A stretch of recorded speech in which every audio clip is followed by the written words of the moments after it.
Ako po sa Rafael Lilapin, ang operator ng Honda 37 dito sa Tacloban. Nagamit po ito ng 6 na round, may total na 18 meters. Ito po ang aking printer head. Hindi pa naman po, bagong palit lang po ito ng July. Ito po ang cupping, good condition ba po. Head clean.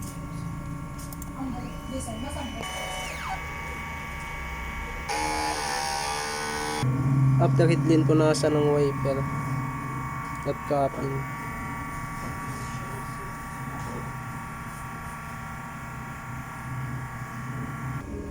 Nozzle test.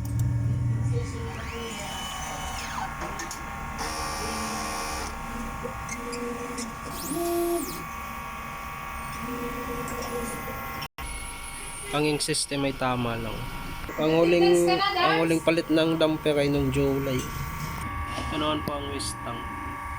Ito naman po ang ABR. Ito naman po nakalagay aming stocks. Dito naman po ang in-use. Dito naman po ang use. Bali wala na pong stock sa cyan at white. Ito naman po ang daily output. Pwede ako magdala.